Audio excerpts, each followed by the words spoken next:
Hi, good afternoon. My name is Celeste, owner of Protea Life and founder of Protea Movement Studio. And I want to talk about one of the main classes that we teach here at the studio and just kind of discuss the pros and cons of what it's all about and how it could be beneficial to you as a regular practitioner of yoga or a new to the practice student. And that is Yin Yoga. I just took a Yin Yoga class this morning with Barb, and it was a beautiful experience. I kind of wanted to introduce it to you guys because some of these yoga terminologies are so familiar to me because I've been practicing and teaching for over 2 decades, but I recognize that they may be intimidating or off-putting because it's something you may never have heard before. So I wanted to shed a little bit of light on Yin Yoga, what it is, how it can be beneficial, and a few stories from my personal experience of teaching and of practicing as well. So Yin Yoga, from the outside, if someone would look into a studio and see people doing yin, it doesn't look like anything is happening. And in so many ways, I feel it is more complicated and more challenging than some of the classes where we stand up and we do complicated sequences in a flow or a power yoga class, because there's so much work that goes on the inside. So it's designed to bring us to an edge and then hold poses for several minutes at a time and use your breath to soften around the edge. So a lot of athletes will utilize yin yoga as a way to counterbalance all the strength building they do in the gym, all the tightness that comes into your fascia, the connective tissues, the tendons and the muscles. Because if you keep on getting strong, you keep getting tighter, which could lead to repetitive use injury down the road. So sometimes the athletes will come in because they've heard yin is good for them, and they'll start practicing and realizing that not only will their workouts go further, they won't get injured, but they have a little bit more mental clarity, a little less clutter emotionally, and you end up feeling very relaxed and revived. In saying that, though, not every pose and every minute in a yin class is going to be restorative and comforting. Sometimes it is quite the opposite. So, the role of a yin teacher or facilitator is to set up space for students to find themselves moving into these shapes and be comfortable in being uncomfortable, be comfortable in stillness and silence. Because when we hold a pose for a long time, say a forward fold, when you're sitting on the ground and your legs are in front of you, lifting your heart and reaching your chest down towards your thighs, it's a stretch for your spine, it's a stretch for your hamstrings. But you get into the pose, and then a lot of us in our brains will think, now what? So when you start to think, now what? We start to think, am I doing this right? We start to notice all the aches and pains, all the edges, the fascia that gets really stuck, the tendons that get tight, the muscles that are so rigid because you've been working hard or holding on to tension, maybe not even realizing that you are.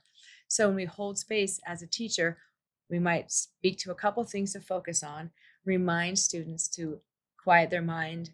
And if the thoughts are crazy, just let them be crazy and bring your attention, your concentration, and awareness to your breath. We might have silence, we might play some music. So what's happening for these students on the inside, there could be a whole series of turmoils going on. And we encourage people to stay with the discomfort. Because what happens if you run away from discomfort, you're never going to get to the places that really need to heal.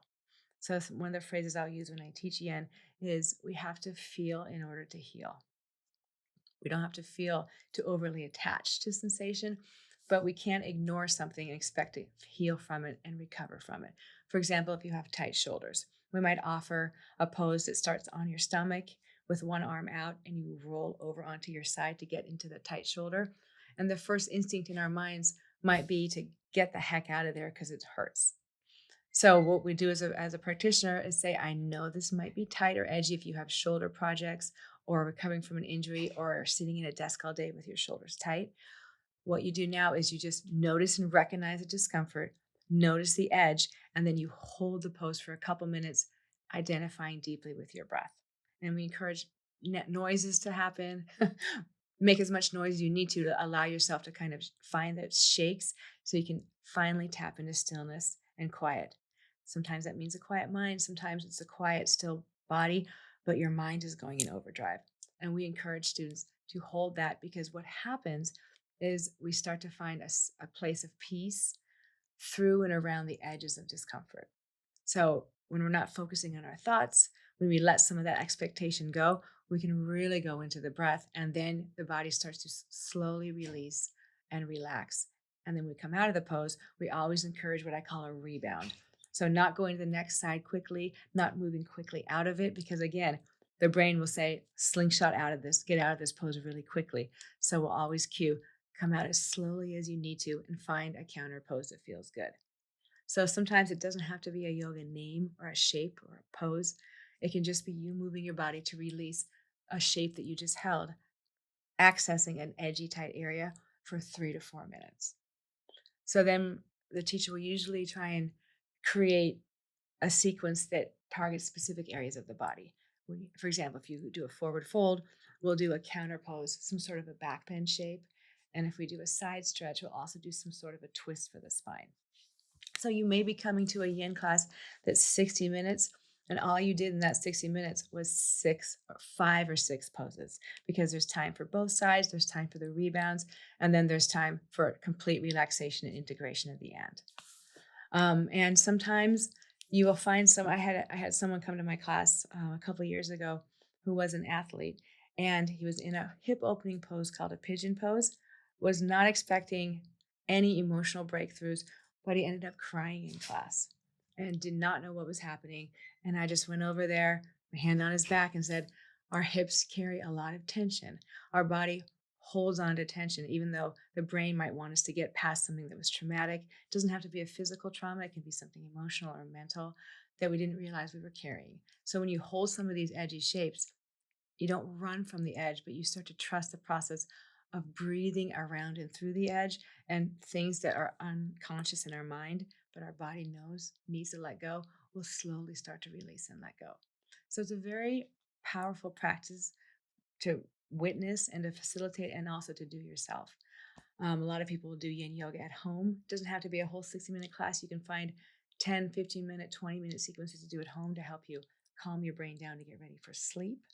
I had one woman in class a couple years ago who said she had such severe anxiety around driving on the freeway from an accident she had like 20 years before.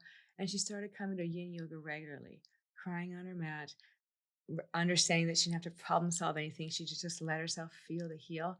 And then after a couple months of a couple times a week, my class and other classes at other teachers as well, she finally felt like she was comfortable enough to be able to drive on the freeway. And she said she thanked the practice so much for giving her the space to not run from it, but to feel it. And then all of a sudden her anxiety started to get a little bit less, and she started to feel more comfortable in herself again. Just a couple examples. There's so many powerful examples of how yin yoga can really be beneficial physically, emotionally, and mentally. And it can help us promote a sense of peace and calm, even when things outside feel out of our control. So we really encourage people who love to flow to take one yin class a week. We call here at Protea, we call it the Settle series. We have a restorative class on Monday nights that is very prop heavy. The props are there to help you get really comfortable in the poses.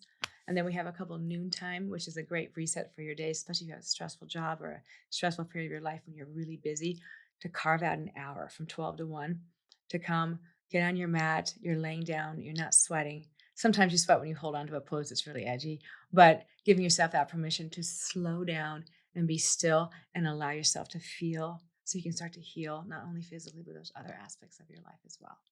So we encourage you to come and try a class. All of our teachers will talk you through what to expect and are there to facilitate your journey and get out of your way so you can allow yourself to heal in your own particular way. So we look forward to seeing you in studio.